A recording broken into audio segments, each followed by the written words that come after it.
we are involved in a special dynamic that that is close related to globalization. First of all, this reunion of this meeting is possible because technology. One of the characteristics of globalization is the power of technology that can allow us to meet can allow us to meet in this reunion. So that's the first thing I want to say, that the globalization is globalization has certain characteristics that we all experience in some way, and the first one is the use and the capabilities of technology, and that is why we are here, and that is why we are connected. So that is I consider that it's very important to have in mind that. Other characteristic is that that we can experience right now is that you are or we are in different locations, but technology and this hyper-connected world make us closer. So that's the second characteristic that I want to highlight, and I would like to ask you, where are you? For example, I am in Bogota, Colombia. I would like to know, where are you? We are connected, and we are experience this this meeting in a very, it's not anything, it's not difficult to it's not difficult, this connection is not difficult. So, but we are very far from each other. That is part of the globalization. I would like to ask you, where are you located? I am in North Carolina in the United States. And I'm in Lviv, in Ukraine. And in Ukraine, what time is it? What time is there in Ukraine? Lviv city, Lviv. It's Western Ukraine. Is what time? Excuse me? Western Ukraine, on the west of Ukraine. Okay, but what time is it there? What time is it there? Excuse me, it is 4 p.m. What time? 4 p.m. Yeah, 4 p.m. 4 p.m. Yeah. I am in Colombia, and here is it's the same hour than in North Carolina, 9:22. So Claudia, you don't have summertime, wintertime, right? It's always the same. No. Yeah. So in summer we are 1 hour ahead of you, but in winter we are on the same schedule then. So. Okay. Okay. Okay. I see. What we don't have winter. We have two times. Oh, you do have summertime? Sunny time and the rain time. And in Bogota rains a lot. Yeah. And it's cold. Bogota is cold and rains a lot. Yeah. And you're in Bogota, right? Yes, I am. I've been to Medellin a few times, so it's slightly, like lower a little bit. So, because Bogota is right in the mountains, right? But in there, Bogota is a high plateau. Yeah. So in there, here is colder than in Medellin. Yeah, most of the countries is very warm, but in Bogota, and in general in the mountains is colder. Right. And Harsh, you're in India, right? What time is it there? So let me guess. So it must be, you're half an hour ahead of us. So it's plus 11. So it's almost 10 p.m., right? No, it's 7:53 p.m. Oh, okay. I got it wrong. So I wanted to show that I remember all time zones more or less by heart, but I got it a little wrong. And Baktash, yours must be like, so you're further east, so it must be more like 5:30, right? 6:53. 6. Oh, 6:53. So you're like half an hour increment. Oh, I didn't realize that. Okay, interesting.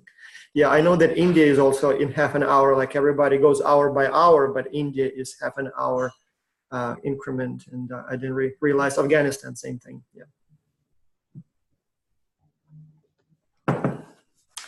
So we have here Colombia, the United States, Ukraine, India, and Afghanistan.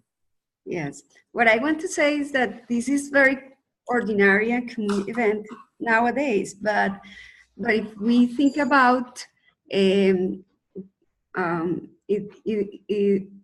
we think about 20 years ago, was something impossible.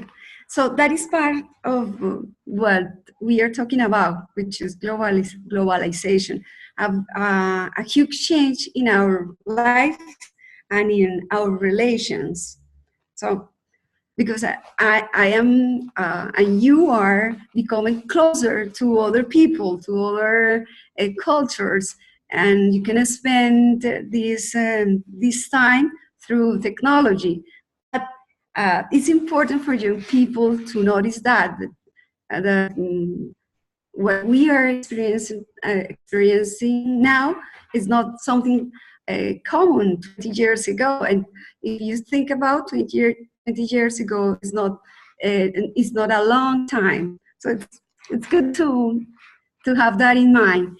And now about globalization, we have three positions. They're called people who take one position called pro-globalization. Other ones are the anti-globalists, and other ones are the alter-globalists. Those are the three positions. It's good to approach this way before thinking in definitions, because when we achieve the definition, we are going to understand better what the definition says. So I think I have the presentation now. I don't know if you're seeing that. Yes, we see it. Yeah. Okay. Yeah, the only thing is, for some reason, Zoom always shows us not the full screen, but shows the kind of the part screen. So, but we see the slides, so it's okay. So that's what we did. That's what we just did, where we located what time is it and what is the weather like there. And I put an special example, which is last week my cousin got married in Paris, and I can see it by Facebook, the same thing that we just did. And many friends went there, friends from all over the world, and highlight again that this seems ordinary and common, but it's not. Just a little time before. Now we can say that we are here, and that there is another characteristic of globalization, that it seems that there is no boundaries. And in fact, we are experiencing that at this very moment. You are in North Carolina, you are in Ukraine, in India, and we can meet. So there is another thing, the technology, but now that there is no boundaries, so we become closer, but still we are very far. We have to have that in mind. Those are the dilemmas, or the dilemmas of the globalization. And there is one phenomenon that happened, which is called time-space convergence. And in fact, globalization doesn't change the actual distance, but it can make places seem closer. That's what we are experiencing. And for young people, I think young people like you doesn't realize that, but it's very important to highlight that, because we are in an age, in a very special age. But as a teacher, I always put an emphasis on that, because it's not, you are not aware of that because you are very young. But we people who are older than you, for me, for example, it's amazing. It's something amazing, something that is impressive for us to get to know people that way. As I said before, 10 or 20 years ago, it wasn't possible. So it's important that young people notice that. So you are you are native of this age. I am not native of this age, so I can surprise. Yeah. But it's good that you know that you know They that have difference this, between you as a young people and me as an older people, older than you. yeah, they have this saying that the fish doesn't know that it's in the water. So the fish sort of kind of always has been in the water and doesn't realize that there is water around it. And so it's the same thing with the kids here. So we still remember times when we had to pay $1 per minute for a phone call to another country. And you would make that, like when I went to study in Germany in 1993, I remember I would have a call with my parents maybe once a month, and it would literally cost, I mean, at that time in Ukraine, the salaries were like $50 per month or something like that. So we would spend like literally half of their monthly salary on just one phone call. And so now all of a sudden you can talk anytime you want, basically for free. So Exactly. yeah. So the kids probably don't know that they've had Skype and WhatsApp and Facebook from day one. So ever since they remember, but yeah, it's a big difference. Exactly, and there is a slide that shows how that shows travel time versus the centuries, and we can see these kind of differences. For example, the time between London and Edinburgh, the travel time between these two cities, London and Edinburgh, in the 17th was more than 10,000 minutes. Nowadays, it dropped a lot, and now it's less than 100 minutes. That's the distance. So it used to be 166 hours before, so that's like 1 week basically, right? Exactly. Yeah. By the way, one of my colleagues, a professor here from the United States, just posted on Facebook that he was flying to Australia.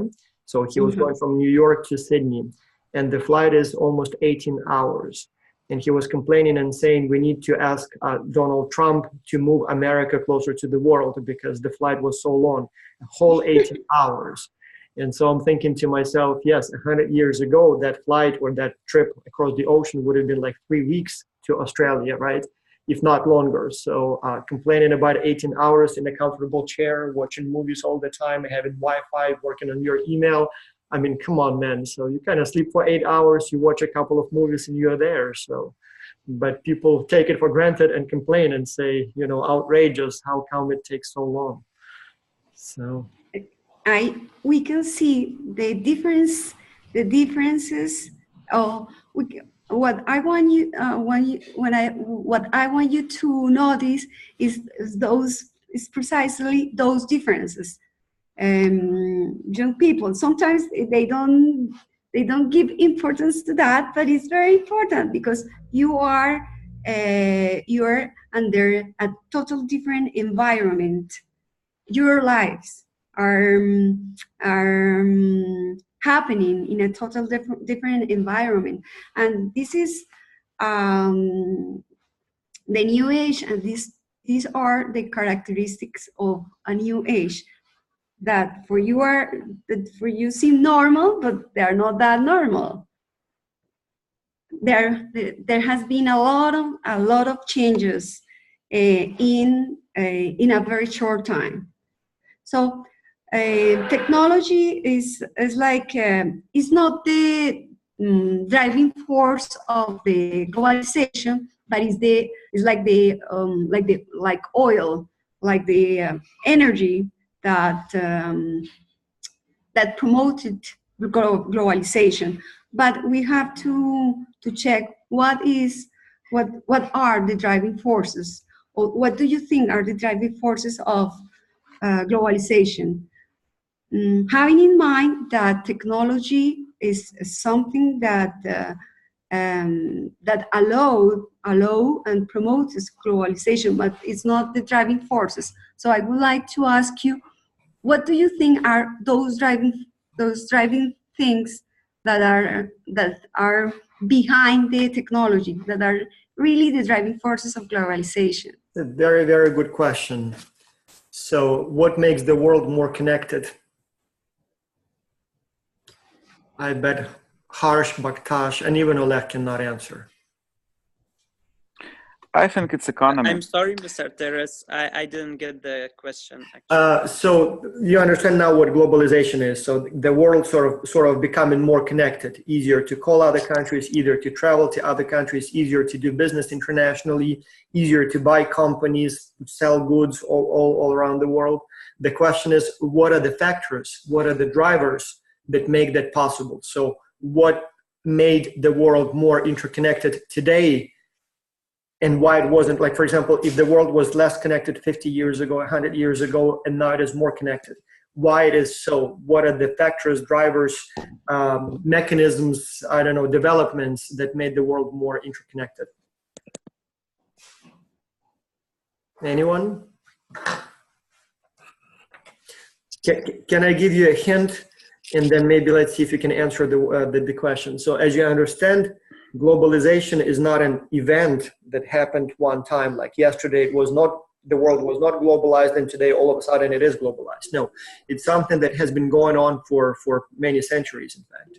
And so the first driver of globalization was basically the invention of the big sail ships and exploration and colonization of the world. So when the Portuguese, the British, the Spaniards started going and venturing to other continents and, in search of gold and silver and whatever else they were, So basically all those Columbus and whoever else, Magellan, all those guys, when they were making the first discoveries, that was kind of the first wave of globalization. So essentially the invention of the technologies that allowed to sail and venture longer distances allowed then countries to connect to other continents, and that was the first driver. But that was like 500 years ago. And then since then we had a few more waves of globalization. Can you guess what those were? What were the drivers behind those other waves? I'll give you a hint. Like, for example, the second big wave was probably about maybe 200 years ago or so. At that time, it became even more interconnected. Anyone knows what happened about like 200, 150 years ago? Trading? Trading? The invention of cars? Oh, cars were like 100 years ago. And then the cars really don't connect. I mean, they usually stay within the same country, maybe go to the neighboring countries. But there was one technology that was invented about 150 years ago or so that allowed to cross continents, the oceans much, much faster. What was that? Think a lot of smoke and steam. It's like a steam train. ships. Yeah, steam engine, yes. So yeah, if the sailboat would take like a month, maybe even 2 months to go from Europe to America, for example, the steam engine cut that time to about 2 weeks. And so all of a sudden, much more trade, much more movement.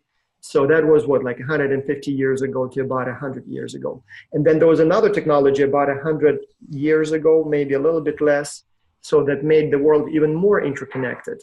All of a sudden, you could basically transmit information in a matter of minutes, seconds. What was that invention? Can I add that Email? Napoleonic Wars was a big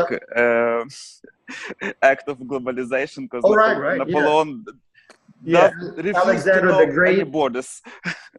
So no, that's for sure. So you had the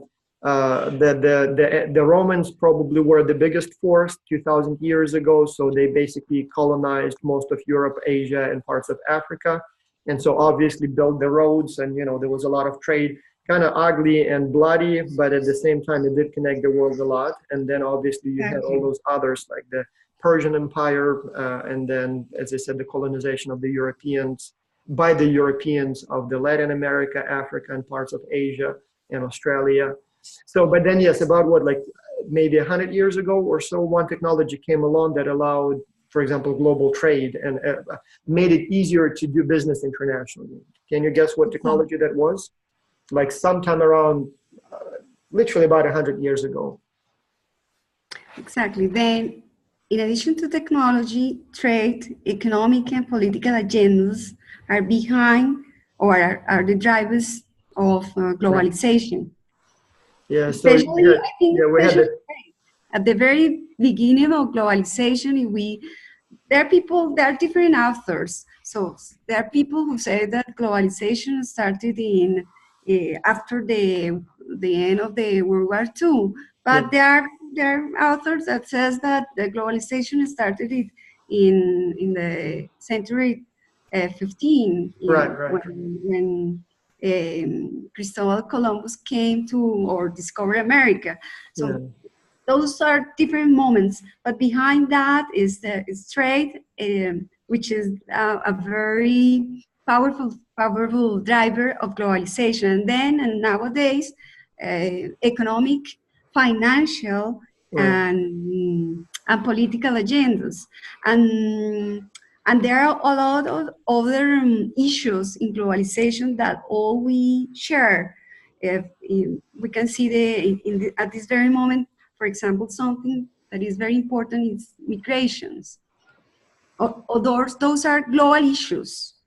Then, in addition, technology, economic, and political, and there are other issues that are global at this very moment, like migration and environment. We can see that the problem of the climate change and its impacts, and we can see the phenomena that are occurring right now, like in California, the wildfires in California, and the salt, sequías. So when doesn't rain, salt. I forgot. Yeah. Okay. Many. There are issues that are global, and there's another thing that I want to talk about. That is that globalization. Sometimes it seems like it depends on the position. So if you're a pro-globalist, you have certain position towards globalization. If you are alter-globalist, you have certain position, and if you're anti-globalist, you have certain position. For example, pro-globalist, which are those who think that economic growth and Western democracy are progressive trends. And governments most of the governments are attached to that view, which is capitalism seems as something very beneficial for all. But there are a position that says that the globalization is a threat for humanity because precisely capitalism has its dark points, such as the impact on environment.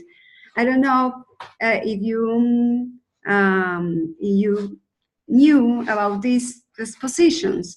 So I don't know, young people, as you, Oleg, do you consider pro-globalist or anti-globalist? There is another third position, but I would like to know if you are pro-globalist or if you are anti-globalist. Most of for example, I am alter-globalist, which is a position. So you are anti or pro? No, I am in the middle. I am in the middle. Yeah, I think I'm pro-globalist, but you know, in my country, there is a strong movement of anti-globalist. You know, even exactly in some right parties, some nationalistic parties. But you know, I think globalism it must be the main factor of 21st economy, 21st century. economy are able to is able to develop only in maximum positive environment for the economy, and the borders, some taxes, some cultural differences, it's the factors which decline economic activity. So I'm pro-globalist. I think it's a right way to develop economy between countries. I don't know if you can see the slide. In there, there is the explanation of the pro-globalization position. There is something attached to this concept, which is that they say that the globalization is something inevitable, and that people and this national state should participate in it for the for the better or for the worse. That's the position of globalization. And the other one is this anti-globalization, which is a position that sees everything very negative. It's very negative, but in part they have reason, because globalization has certain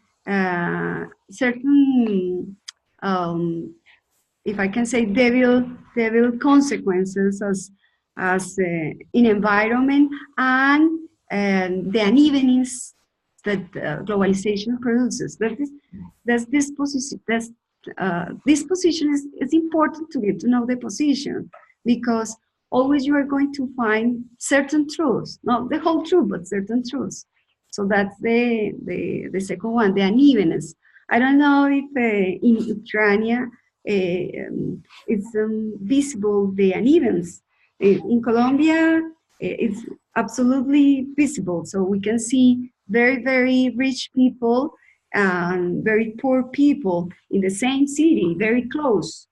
Here you can walk just 2 or 3 blocks and you can see the difference. You can see buildings that have all the technology and people who live like in the States, or who live like in Europe, but close to them there are people who struggle a lot and who doesn't, or who don't have, or who are poor, simple like that.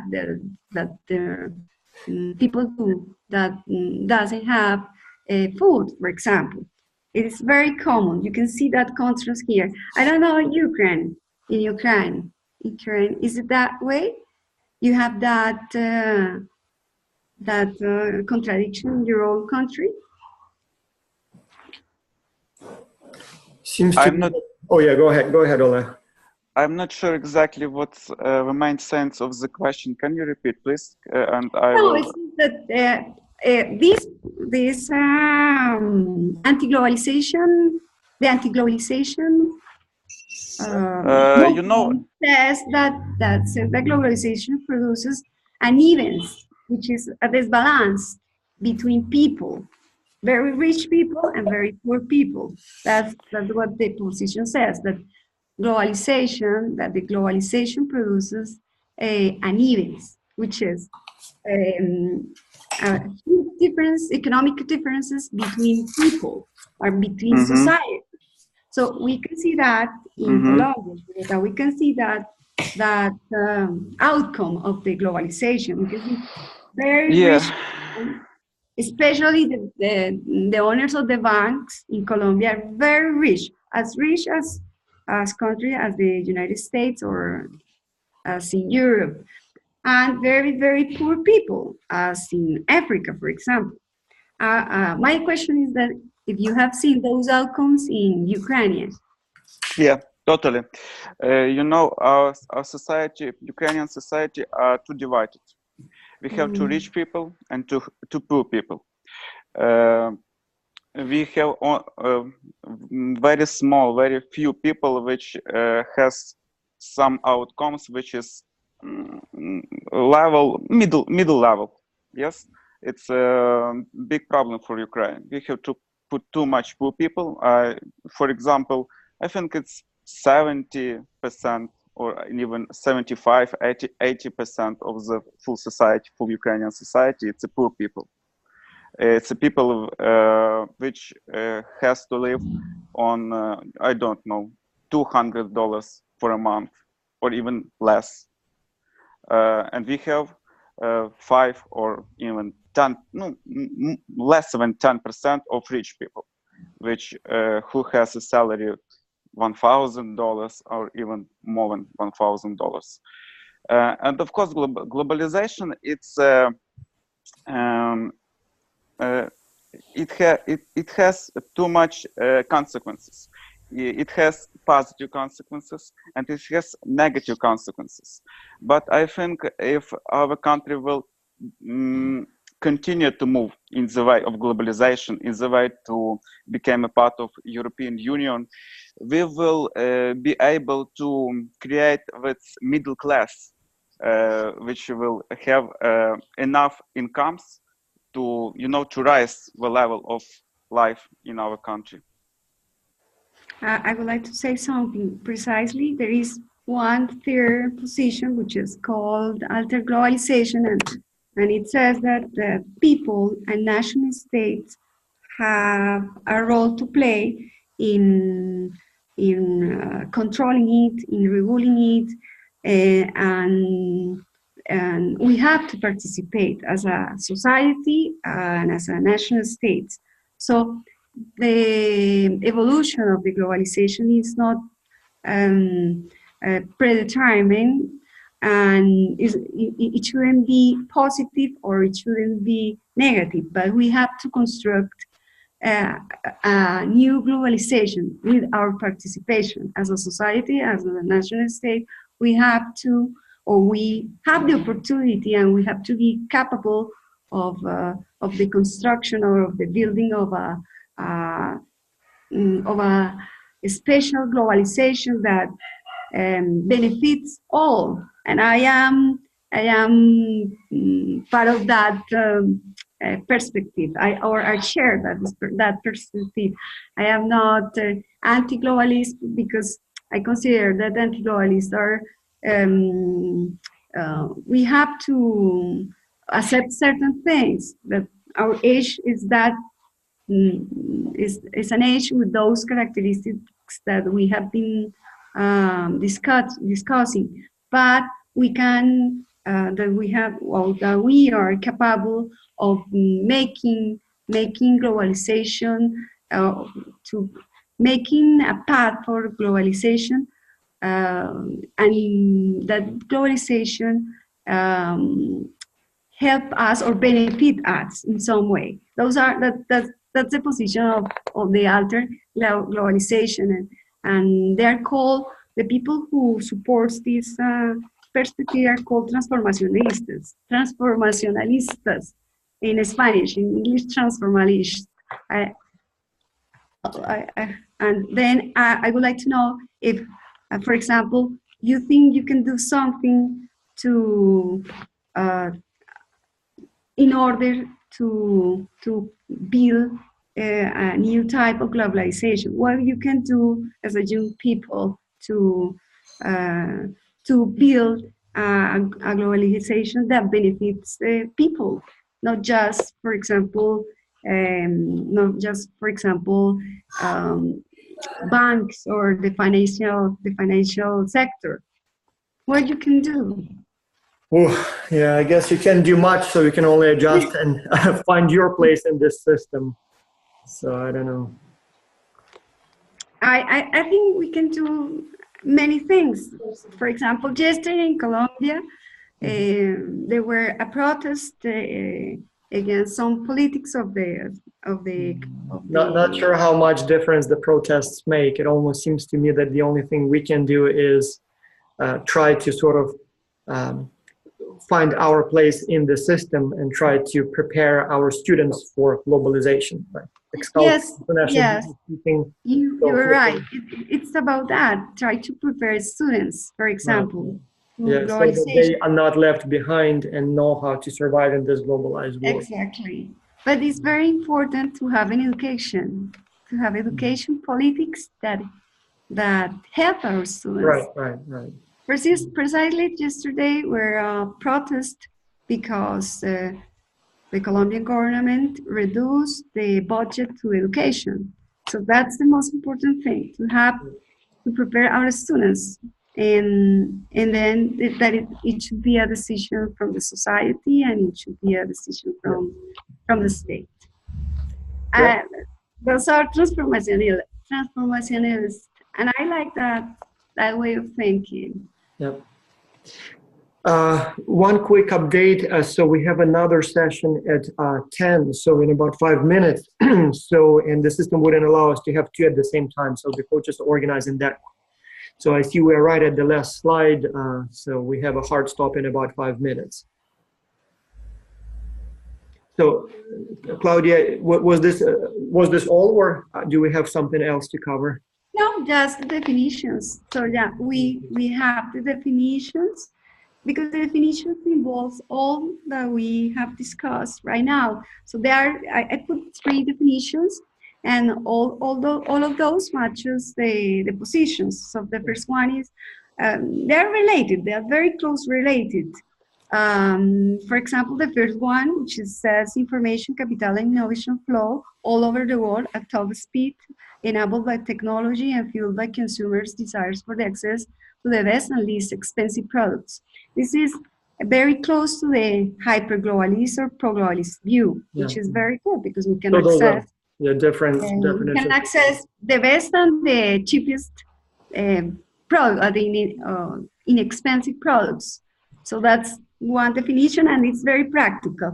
But would you be able, Claudia, would you be able to send us the slides so we can share them with everyone who watched the who was here in the meeting now, but also who will watch the recording?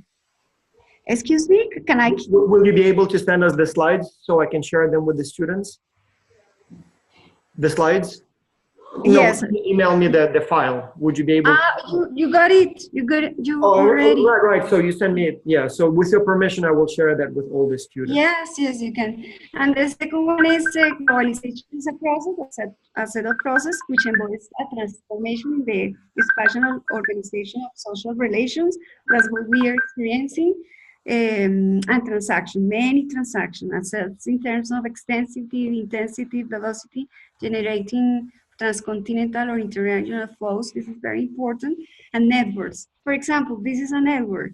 This culture project is a network. That is one example of the definition.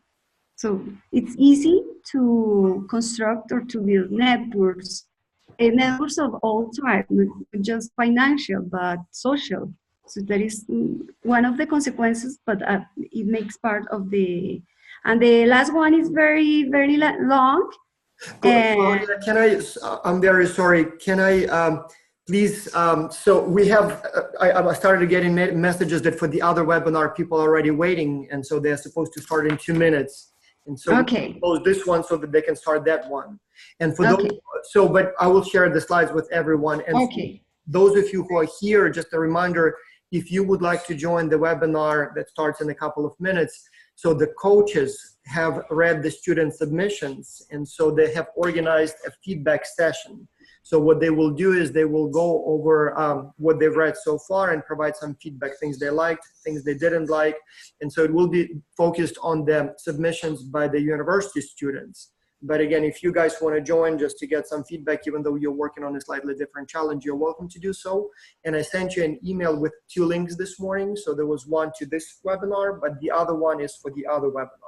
So I have to stop this one because I already started getting phone calls from the coaches that they cannot initiate the meeting because we're here. But if you want to kind of log out and then use the other one to join, you're welcome to do so. So thank you so much, Claudia. Thank you so much, everyone, for being here. Thank you. We'll share this. Thank you. Yeah, good discussion. Bye. Bye-bye. Bye. Thank you. Bye.